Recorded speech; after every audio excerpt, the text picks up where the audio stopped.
बरं जाऊ दे ते मी एकदा येतो दोस्तांना भेटून.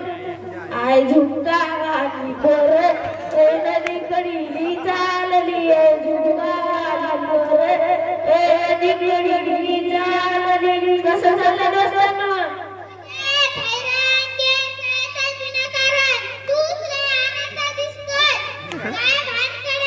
माझं काय नाही बा तसं.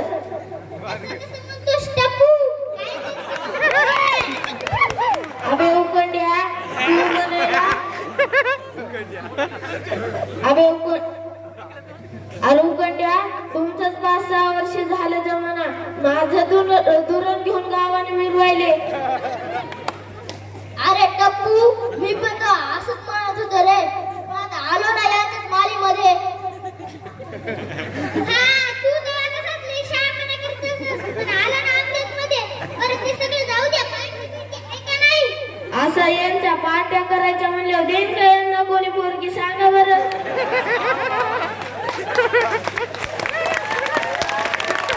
असं रोज पार्ट्या कर जाऊ नका रे उकंड्या. तुझं बी असंच होईन यांच्यासारखं. बरं ते जाऊ द्या. तुळशीच झालंय तसं कुठं कोणी गेलं का नाही? तू गेलं का नाही? तू नाही ना राव गेल्या वर्षी बरं होतं रे टप्पू. या वर्षी काही बरं नाही बघ.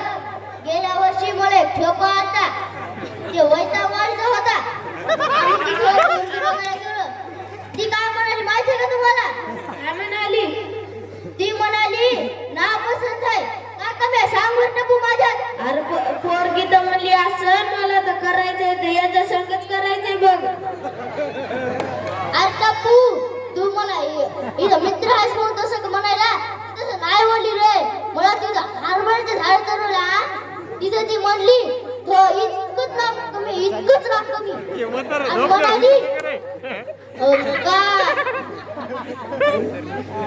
म्हणाली हाईटच कमी आहे तुझ्यावर हाईट जास्त आहे काय सांग टप्पू. हो माझ्याहून तर हाईट जास्त आहे. पण ती तसं नाही म्हणाली रे. ती म्हणाली हाईट कमी आहे आणि तिचा तवा तिचा भाऊ उभा होता इतका खाली सांबर गायला होता. ती मला पुन्हा म्हणते ते बैताड नुसतं गावात फिरतंय काही काम धंदा करीत नाही असं म्हणाला आम्हाला नाही द्यायची. मी आम्हाला मला नाही पाहिजे जाऊ द्या जरा गावाकडे. आता मला कळालं तुझं लग्न मोडे तू सगळ्या गावात सांगितलं होतं. अरे उकंड्या तुम्हाला मित्र आहेत का कोण? मग दुश्मनासारखं का वागतो बे मित्रासारखं वागजाय की पुढे ऐकायचं गाणं सांगा बरं तुम्हाला. हो ऐकायचंय. याचं काहीच नाही बघ. गेल्या वर्षी आम्ही गेलतो ते वैतागवंत होता रे हैराण नगर होता. तिथं गेलो तिला मी पसंत आली मला ती पसंत आली मस्त जमला आमचं दोघांचं पण आम्ही मग खुशीच गावाकडे निघालो हसत. पण गावाकडे निघताना मला पाहुणे म्हणजे अशी तरफ लागली सांगायचं कशी लागायची कशी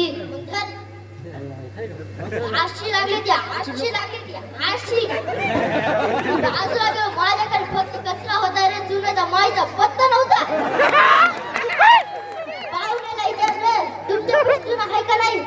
पाहुणे म्हणतात आमच्या पशी जुन्याचा माईचाच पत्ता नाही तू या पशी असं तूच दे मला. मग पुन्हा मग विचारत पुढे काय झालं काय झालं? अरे तिथून एक माणूस जाऊ लागला ना म्हणलं राम राम पाहुणे या इकडे जरासं बोलू गेलो. बोलायचं गेलायचं लांबच राहिलं. आईच्या पण चुना घेतला आणि बसलो त्याच्या पुढे मला कसं बोलला सांग का तुम्हाला कसं बघ असं बोलला बा असं कर लागलं की एकदा असं का की नाकातच गेलं असंच केलं त्यानं बघू कडे असंच केलं. अरे पण ते कोण तुम्हाला माहिती आहे का? कोण होतं? अरे तो मुलीचा चुलत भाऊच निघाला रे. मग तेव्हापासून माझीच बी झाली पाळी चालू. बेकबे बेदून सातारा बेतिक बेकबे बेदून सांगली बेतिक सांगली बेचक सातारा आणि मी पोरगी पाहू झालो म्हातारा. कोणतं द्या की पोरगी रे. अरे माझ्यासोबत पण असं झाले की तुला एक केस नाही तू म्हणायला मला ठेवा आला आणि तुला एक तरी केस आहे का बायको घरी आली होती काय टाळून नाखील का सांग बरं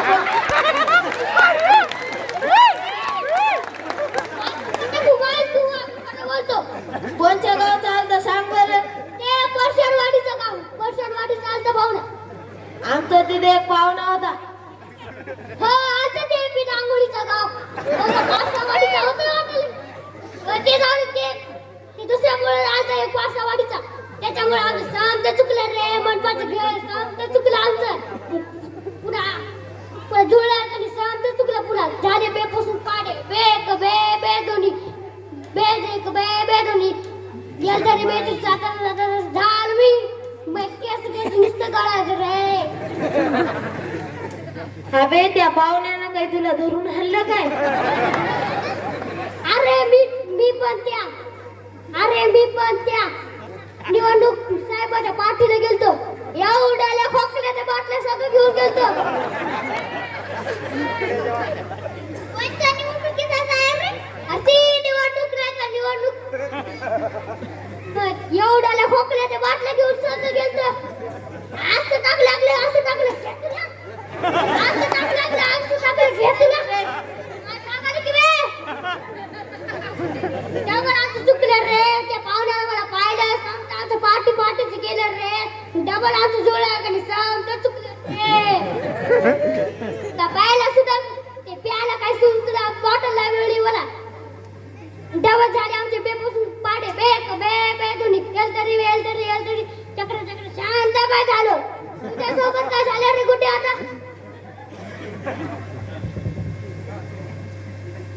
म्हणून